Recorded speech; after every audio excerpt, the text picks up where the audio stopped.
Baik, kita terus sahaja ke bilik berita bersama editor eksekutif Razak Abu Cik. Jadi, silakan Cik Razak, apa yang boleh anda kongsikan bersama?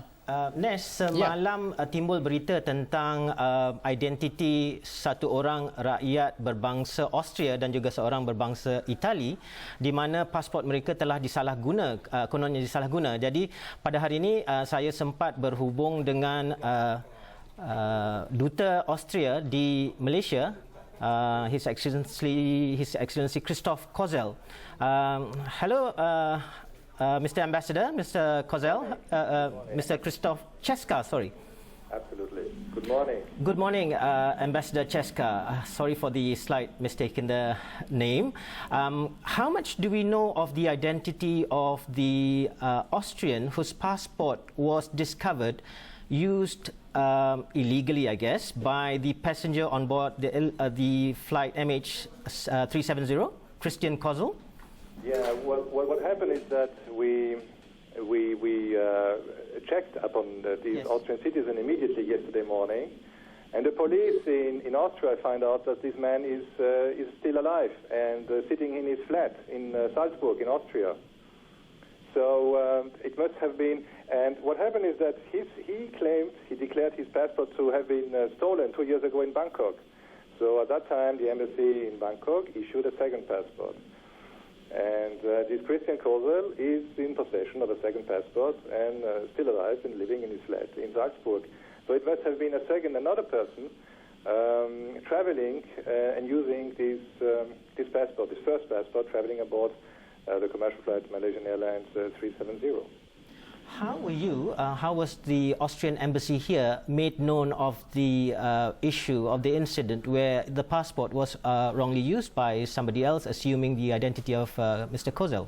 Yeah, what we did actually is that the embassy immediately called the Malaysian Airlines yesterday morning, and we got the name of this Kristian Kozel and his supposedly passport number, and then we checked at the embassy with the list of the registered Austrians living in Malaysia, where we couldn't find his name, first of all.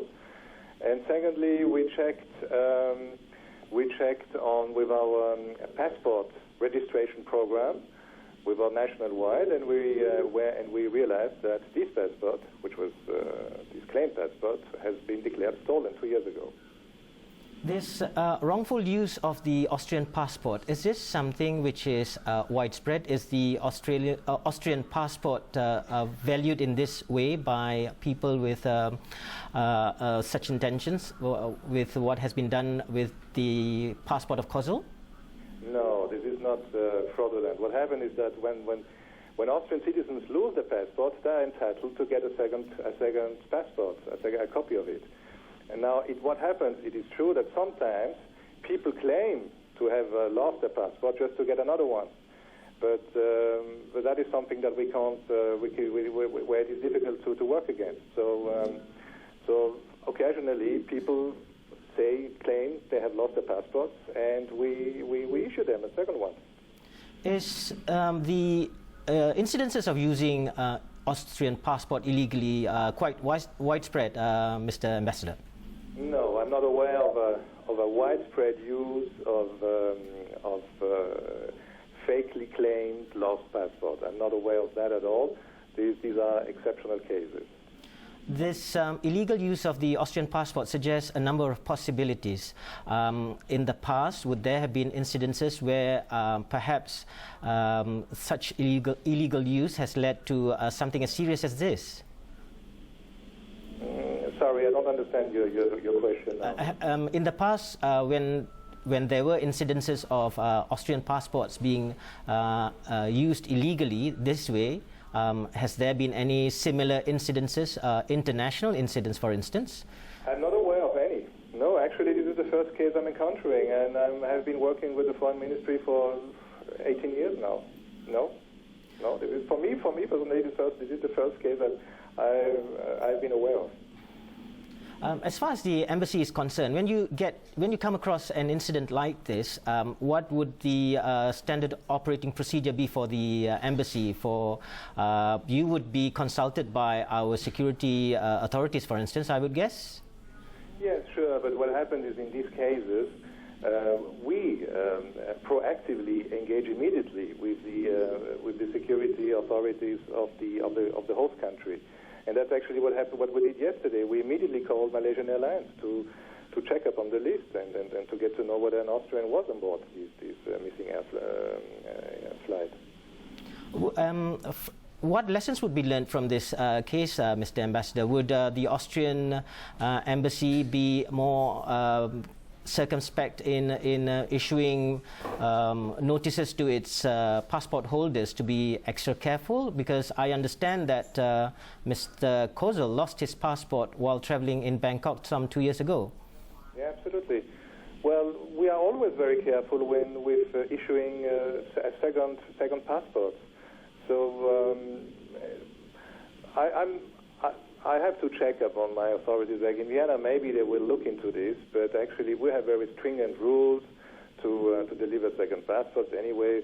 But I think it is very difficult for authorities, to really to see into whether the claim of a lost passport is true or not. Anyway, if someone loses his passport, he has a right to get one identity card or a second passport. As far as the Austrian embassy in Kuala Lumpur is concerned, Mr. Ambassador, the extent of your involvement, of the embassy's involvement in this case would be the fact that it has been established that the passport has been wrongly used by someone who assumed the identity of Mr. Kozel, and that's the end of the any involvement of the Austrian embassy in this matter? No, that's not the end. We will look into this issue once again more thoroughly. We will look up on how the second passport was delivered, and we will work now with all the authorities on this issue. Would the Austrian embassy discount any possibility of terrorism? Because this does suggest a wider involvement of international figures in the loss of the passport, Mr. Ambassador? No, I can't. There is absolutely nothing which links this passport to any terroristic activities. I have absolutely no details on something of this matter, and I just think that the passport was stolen. It was used by someone else than Mr. Kozel, and these are things that could have happened with any other passport, not just with Austrian passports.